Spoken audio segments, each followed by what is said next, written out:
Bienvenue, bienvenue à un nouvel épisode de Médecine in 3 minutes. Comme d'habitude, on va droit au but.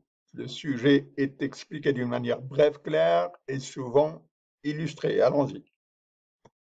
Le sujet d'aujourd'hui est à propos de la maladie de Kawasaki. Nous allons aborder la définition, les causes, les symptômes et le traitement. Alors, c'est une maladie qui affecte des enfants au-dessous de 5 ans. Elle est prédominante chez les garçons, plus que chez les filles. C'est une maladie à composante limitée qui va se résolver d'elle-même en 6 à 8 semaines. Elle risque de donner des complications cardiaques dans 25%. Donc, moins de 5 ans, garçons plus que filles, se résout spontanément avec des séquelles dans 25% et sont cardiaques.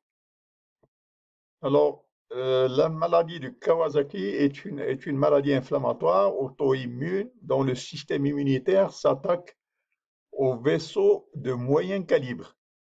Alors, un exemple des vaisseaux de moyen calibre est les artères coronaires du cœur.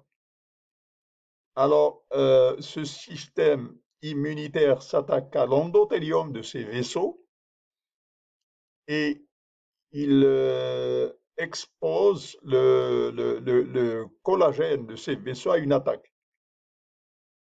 Alors, ce système immunitaire qui attaque les vaisseaux engendre des caillots sanguins avec des risques de coagulation. Alors, une des complications qui est redoutable pour la maladie est l'anévrisme de l'artère coronaire. Alors, cet anévrisme de l'artère coronaire, il va causer des, des ischémies, des infarctus ischémiques au niveau du cœur. Alors, les symptômes de la maladie, une hyperthermie, une fièvre au-delà de 38, des fois 39, jusqu'à 40 degrés des fois, qui s'accompagne d'une conjonctivite et d'une langue qui a l'aspect des fraises, avec un rash cutané et des œdèmes des membres. Bien entendu, il existe des adénopathies. Nous allons voir tous ces symptômes un à un. Alors, Kawasaki, c'est pour crash and burn. Burn, ça veut dire qu'il y a eu des brûlures à cause de la fièvre. Alors, le crash, il faut savoir qu'il existe un rash cutané, une conjonctivite, des adénopathies, une langue avec une éruption fraise, des œdèmes des pieds et des mains,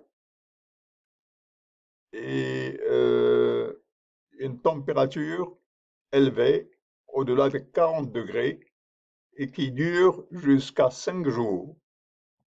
Ça, c'est pour illustrer l'aspect de la langue, qui est picotée comme des fraises. Température au-delà de 40 degrés, qui peut durer jusqu'à 5 jours. Alors, ça peut causer des déshydratations, bien entendu, et des convulsions sont les complications de l'hyperthermie. Le rash, il est prurigineux.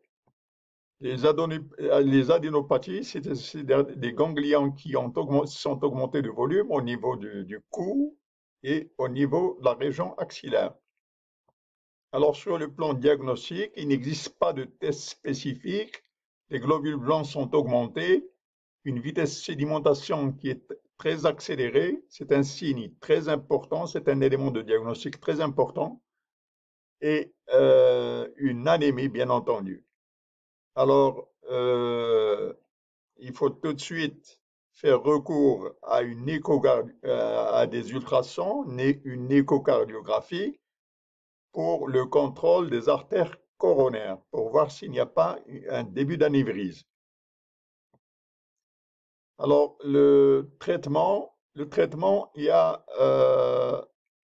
on donne des immunoglobulines en intraveineux et on fait baisser de la fièvre et la probabilité de former des caillots sanguins par l'aspirine en sachant que l'aspirine à cet âge, au-dessous de 10 ans, donc à cet âge donc, où les enfants sont atteints de Kawasaki disease, ils peuvent en plus développer ce qu'on appelle le syndrome de Rey.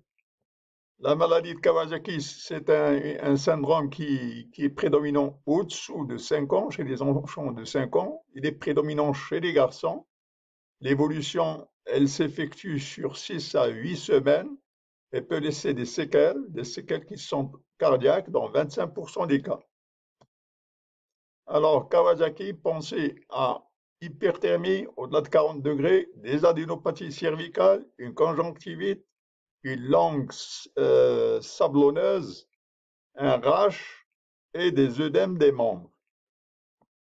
Sur le plan diagnostique, sur la formule numération sanguine, elle va montrer une augmentation du nombre des globules blancs, une diminution du nombre des globules rouges, anémie. Un signe évocateur, c'est l'accélération de la vitesse de sédimentation. Il faut avoir recours aux ultrasons, un électrocardiogramme pour voir l'opportunité d'observer un anévrisme au niveau des artères coronariennes. Et cet anévrisme, il peut causer la migration des caillots qui peuvent engendrer un infarctus du myocarde.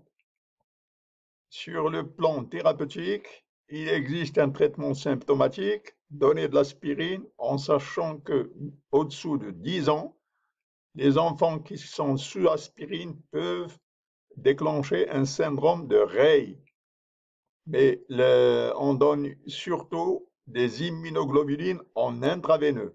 C'est le traitement étiologique. Merci d'avoir suivi cet épisode de Médecine in 3 minutes à propos de la maladie de Kawasaki. Comme d'habitude, vos suggestions sont bienvenues. Voulez-vous cliquer le bouton like? Et si vous n'avez pas encore adhéré à la chaîne, je vous invite à y adhérer. Merci pour votre attention.